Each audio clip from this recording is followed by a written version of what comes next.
अस्सलाम वालेकुम नाज़रीन, मैं हूं डॉक्टर लेकी गिदवन टीवी की तरफ से आपके साथ, आवाम की अदालत में आवाम की बात।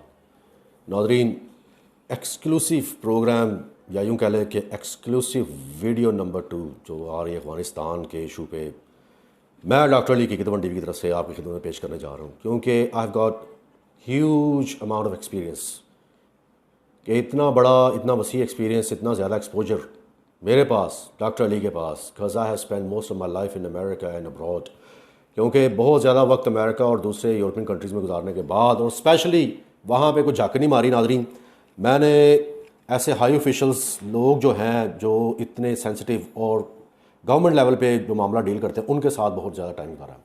इसलिए मुझे ये अफ़गानिस्तान में जो करंट सिचुएशन बनी हुई है, या पिछले 20 साल से जो भी मामला पेश आ रहे हैं, या यूँ कह लें कि पिछले 44-45 ईयर से वहाँ पे जो मामला पेश आ रहे हैं, उनसे जितनी अवेयरनेस मुझे, यानी कि डॉक्टर अली को की गिदवन टीवी की तरफ से है, शायद ही पाकिस्तान में कोई यूट्यूबर या मेन स्ट्रीम मीडिया चैनल आपको प्रोवाइड कर सके। जैसा कि मैंने पहले अर्ज़ किया कि मैं उसकी ज़्यादा डिटेल में नहीं जाऊँगा, मगर इतना मैं ज़रूर बता दूँ आपको, all I want say that me doctor Ali have spend so much time with those people personally, you know, so much time. यूँ कह लिए कि आई have spend all my life living among those people, you know. वो लोग जो पूरी दुनिया के तरक्की पजीर ममालिक की किस्मत के फ़ैसले करते हैं, वो लोग जो उधर पेंटागन में बैठ के, वाशिंगटन डीसी जो अमेरिका का the capital of United states, Washington DC में एक बिल्डिंग है पेंटागन, वहाँ पे जो एज अ थिंक टैंक बैठते हैं और अपने मशवरे देते हैं, और जिस तरह वो पूरी दुनिया को कंट्रोल में रखे हुए हैं, कंट्रोल करने की कोशिश करते हैं। बहरहाल अफगानिस्तान कंट्रोल करने में तो मुकम्मल फेल हो गए, complete failure. It was a complete failure by America, not only by America और American administration plus all the United Nation, I mean NATO forces as well. They just couldn't control it. It didn't turn out to be the way they wanted to. इस तरह वो turn out नहीं हो सका जिस तरह वो चाह रहे थे। इस बात को एडमिट किया है, और ना सिर्फ ये है कि अब वहाँ पे भी तनकीद साजी शुरू हो गई है। जैसे कि साबिक सदर अमेरिका डोनाल्ड ट्रंप ने कह दिया कि जी ये लोग स्पेशली डेमोक्रेट, यानी कि बराक ओबामा जो डेमोक्रेट पार्टी से ताल्लुक़ था जिनका, और ये अब जो इनके नए सदर हैं जो बाइडन, ये भी डेमोक्रेट पार्टी से हैं। ऑब्वियसली ये वॉर स्टार्ट की थी रिपब्लिकन पार्टी के जो सदर थे जॉर्ज डब्ल्यू बुश ने। हालांकि जब ये वाक़या पेश आया था वहाँ पे अमेरिका में, जो बिल्डिंग में जहाज़ लगे थे, तो 9/11 का वाक़या पेश है नाज़रीन, आपको याद होगा। अगर नहीं याद तो 9/11 को जैसे सर्च करेंगे आप पूरा वाक़या आपके सामने आ जाएगा।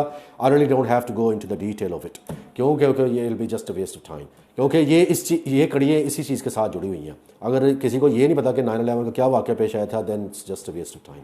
यानी कि इतना तो बंदे को पता होना चाहिए कि अफगानिस्तान में ये फोर्सेस घुसी थी, क्यों घुसी थी, क्या वजह थी, क्या इनका रीज़न था, या क्या चीज़ ढूंढने के लिए गई थी, या what was the reason behind it, what was the core reason behind it, क्या इसका मेन रीज़न क्या था। वो यही था कि जब 9/11 हुआ था उसके फ़ौरन बाद जॉर्ज डब्ल्यू बुश जो उस वक्त के अमेरिकन प्रेसिडेंट थे, उन्होंने फौरी तौर पर आके उधर अपने पार्लियामेंट में, हाउस में एक स्टेटमेंट दी थी, या बयान दिया था, या यूँ कह लें कि कौम से खिताब किया था कि हम जो है ये जितने भी टेररिस्ट हैं इनको ढूंढेंगे, ना सिर्फ ढूंढेंगे बल्कि इनको जो है सज़ा भी देंगे।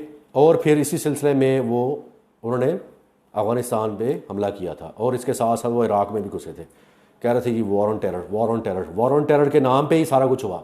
और जो मगर इसके पीछे जो मेन मकासद जो उनके थे, जो हासिल करने की कोशिश की जा रही थी अमेरिका में या अमेरिकन एडमिनिस्ट्रेशन में, वो लोग, वो बड़ी बड़ी मछलियाँ, बड़े बड़े मगरमच्छ नाज़रीन, like I said, I known them, you know, I've known them for a long time, you know, not only known them, like I said, I spent quite a time, थोड़ा टाइम नहीं, बहुत टाइम गुजारा नाज़रीन। Okay, let's not lose the subject. वो ये कि ये वो लोग थे नाज़रीन जिन्होंने अपनी तिजोरियाँ भरने के साथ साथ बल्कि आने वाले 100 सालों के मुतालिक भी सोचा। आने वाली 100 सालों की, ये नहीं कि आवाम के मुतालिक सोचा उन्होंने, वो सिर्फ ये सोच रहे थे कि हमारी 100 साल तक जो 5 जनरेशन्स आएंगी उनके लिए हम कितना फाइनेंशियली सिक्योर करके जाएंगे, या कितने फाइनेंशियली सिक्योर होंगे वो लोग। तो नाज़रीन ये वही लोग थे जिन्होंने जॉर्ज डब्ल्यू बुश और या उसकी एडमिनिस्ट्रेशन के साथ मिल के ये सारी जोड़ तोड़ की, तो अफ़गानिस्तान में घुसे और अपना असला बेचा, यानी कि प्राइवेट कंपनीज़ या प्राइवेट जो बड़ी बड़ी फैक्ट्रियाँ लगाई अमेरिका में, या कुछ जो पहले की फैक्ट्रीज काम कर रही थी, जो प्राइम वहाँ की मिलिट्री को, अमेरिकन आर्मी को, अमेरिकन मिलिट्री को या अमेरिकन फोर्सेस को बुलेट्स या एम्यूनिशंस जो हैं वो प्रोवाइड करती थी। ये लोग भी इस सारी साजिश के साथ थे नादरीन, क्योंकि I have seen it with my own eyes, मैंने अपनी आंखों से ये सब कुछ होता देखा नादरीन, कि अमेरिका में किस तरह कोल्स मैन्युफैक्चरिंग LLC जो कि वेस्ट हार्टफोर्ड कनेटिकट में लोकेटेड है, 24 घंटे वहाँ पे गोलियाँ तैयार की जाती, मैन्युफैक्चर की जाती, as we speak today, even right now, आज भी वहाँ पे ऐसे हो रहा है। 24 घंटे कितनी कितनी गोलियाँ वहाँ बनती होंगी, हज़ारों नहीं, लाखों नहीं, करोड़ों की तादाद में महीने की गोलियाँ बनती थी। वो कहाँ चलाई जाती थी, कहाँ दी जाती थी? ऐसे नहत्ते लोगों के भी बरसाई जाती थी बरसाने के लिए। तो आखिर वो कहीं ना कहीं तो इस्तेमाल होना ही था उनका, जो पिछले कई सालों से, कई दहाइयों से वो गोलियां बनाए चले जा रहे थे, क्योंकि इनके ऊपर भी एक्सपायरेशन डेट होती है, जैसे मेडिसिन के ऊपर एक्सपायरेशन डेट होती है, ऐसे गोलियों के एम्यूनिशंस की भी एक्सपायरी डेट होती है। तो नादरीन, Colts COLTS, Colts manufacturers LLC, West Hartford Connecticut, ये अमेरिकन स्टेट है कनेटिकट, उसका सिटी है वेस्ट हार्टफोर्ड, वहाँ पे कोल्ट्स मैन्युफैक्चरिंग के नाम से है। ऐसे और भी बेशुमार हैं, मगर ये मैं इसका नाम इसलिए मेंशन किया है कि ये वो बड़ी फैक्ट्री थी या है जो अमेरिकन आर्मी, मिलिट्री, एयरफोर्स को जो बड़े लेवल पे एम्यूनिशंस, गोलियाँ प्रोवाइड करते थे, और फायर आर्म्स भी, गन्स वगैरह भी सारी। और वहाँ पे नाज़रीन 24 घंटे ना सिर्फ गोलियाँ बन रही हैं, गन्स बन रही हैं, बल्कि वो गोलियाँ, गन्स जो हैं उसके साथ साथ जो कॉन्ट्रैक्ट हो रहे हैं उन लोगों के, वो जो मालकान है वहाँ के, like I said, I have spent so much time with those people नाज़रीन। मैं कभी आपको पूरी डिटेल बताऊंगा उसकी कि कब, कहाँ, कैसे मैंने डॉक्टर अली ने उन लोगों के साथ टाइम स्पेंड किया, और जिसकी वजह से आज ये सारी मालूमात मेरे पास है। Okay, let's not lose the subject नाज़रीन। ये वो लोग जो वहाँ पे फैक्ट्रियों के मालकान हैं, वो प्रीवियसली US आर्मी में सर्व कर चुके हैं as a general, as a colonel, बड़ी बड़ी पोस्ट पे, हाईली रैंक्ड ऑफिसर थे जो रिटायर हुए। फिर उन्होंने अपना हिस्सा या शेयर या रैंक जो कह लें कि वहाँ पे वो ख़रीदी वो फैक्ट्री, और वहाँ से वो जो सारी गोलियाँ बना के इनको फोर्सेस को, मिलिट्री को, आर्मी को बेचते रहे। फिर पेंटागन में जो लोग बैठे हुए हैं, वो लोग भी बड़े बड़े ऐसे मगरमच्छ हैं, उन्होंने भी सारा, नाज़रीन, ये दौड़ सिर्फ पैसे की थी, ये सारी दौड़ ना सिर्फ पैसे की थी, बल्कि इसके पीछे जो जोड़ तोड़ करने वाले वो इतने सफाक लोग थे। ये सफाक लोग हैं जिनको इंसानियत या इंसान की ज़िंदगी से कोई सरोकार नहीं। वो लोग सिर्फ ये सोचते हैं कि आज हम या हमारे बच्चे या आने वाले कम से कम 100 साल तक हमारी नस्लें कितनी जो हैं सिक्योर होंगी माली लिहाज से, और इतनी सिक्योर होंगी या इतनी सिक्योर कर जाएंगे, वो उनका कहना है, या उन्होंने इसके ऊपर ताबड़तोड़ या सरतोड़ कोशिशें की, जारी रखी और कामयाब भी हुए किसी हद तक, कि अरबों नहीं, खरबों नहीं, इतने डॉलर्स या इतना पैसा या इतने एसेट्स उनके लिए बुला दिए कि ये हमारी सोच भी नहीं जा सकती वहाँ तक नाज़रीन। जिस तरह मैं बार बार इस चीज़ को क्यों पुश कर रहा हूँ, वो कहते हैं काश तेरे दिल में उतर जाए मेरी बात, कि मैं खुद बड़ी पार्टीज़ भी उनके साथ अटेंड की हैं। जी हाँ, I used to be a party boy, you know, but जैसे अल्लाह हिदायत दे, वो इट्स नेवर टू लेट। तो बार वो कहने का मकसद ये है कि नाज़रीन, ये लोग जब अफगानिस्तान में घुसे हैं, पीछे वहाँ पे जो पेंटागन में बैठे थे वो अपना काम कर रहे थे, जो वाइट हाउस में बैठे थे वो अपना काम कर रहे थे, जो गोलियाँ, गन्स, एम्यूनिशन बना रहे थे वो अपना काम कर रहे थे, वो अपने ख़जाने भर रहे थे। इधर जो अफगानिस्तान में बैठे हुए थे ये लोग, हामिद करज़ई उस वक्त था सदर अफगानिस्तान का, इसने अपना काम जारी रखा, billions of trillions of dollars यानी कि इस पर स्पेंड हुए, और इन्होंने बहुत पैसा कमाया, बहुत पैसा अब साइड पे किया, और पता नहीं कौन कौन से ममालिक में नाज़रीन ये हामिद करज़ई जो इस वक्त बड़ा ही बीबा बना हुआ है। मैंने अपने पुराने वीडियो क्लिप में भी एक आपको बात मेंशन की थी, तकरीबन 15-20 दिन पहले का कह लें वीडियो क्लिप है, जिसमें हमने हामिद करज़ई का भी बताया था आपको, या वो लोग जो वॉर ऑन टेरर के नाम पे बराक ओबामा या जॉर्ज W बुश से जितनी भी पुरानी एडमिनिस्ट्रेशन गुजरी है 2001 से लेके 2018 तक, 2019 तक, बल्कि 2020 तक की कह लें, अब तक ये जो बाइडेन से भी, कि जॉर्ज डब्ल्यू बुश के बाद बराक ओबामा के बाद डोनाल्ड ट्रंप के बाद Joe Biden. George W Bush तो रिपब्लिकन थे, 8 साल उन्होंने सर्व किया, 2008 में उनकी हुकूमत खत्म हुई। जनवरी 2009 में बराक ओबामा जो कि डेमोक्रेट थे, उन्होंने 4 संभाला, उन्होंने 8 साल पूरे किए, 2016 में उनकी ख़त्म हुई। जनवरी 2017 में फिर रिपब्लिकन आ गए, डोनाल्ड ट्रंप, उन्होंने 4 साल पूरे किए। अब दोबारा फिर 2020 में ये जीत गए थे फिर डेमोक्रेट। अब 2021 जनवरी में हलफ बर्दारी या ओथ उठाया था डेमोक्रेट के सदर जो बाइडन ने। तो नाज़रीन, ये तकरीबन 20 साल के अरसे में इन लोगों ने, हर एक ने अपनी अपनी में पैसा बनाया, अपनी नस्लों को, आने वाली नस्लों को सिक्योर किया, मगर इसके साथ साथ जो तबाही मचाई अफ़गानिस्तान में, इराक़ में और इसी तरह दुनिया के कई और ममालिक में भी, इसका जो खून जो इन लोगों के सर पे है, इनके हाथों में, इस blood in their hand, you know, ये कभी भी इस चीज़ से नहीं हाथ झाड़ के एक तरफ हो सकते, या अपनी ये नहीं कह सकते no we haven't done that. ये सारी दुनिया जानती है, वो स्पेशली जिन्होंने उन ममालिक में टाइम गुजारा, ना स्पेशली उन कंट्रीज़ में टाइम गुजारा, बल्कि इन लोगों के को बड़े क्लोजली देखा है as a neighbour of their people, as a neighbour, जिसको कहते हैं एक ही गली में एक ही स्ट्रीट में रहते हुए नेबर थे, या इनके साथ पार्टीज़ वगैरह अटेंड की हैं या जो भी किए। बहरहाल जो लोग थोड़ा से भी सेंस या शऊर रखते हैं वो सारी बात को समझते हैं और समझ रहे होंगे, स्पेशली मेरे डॉक्टर अली की कितवन टीवी की तरफ से।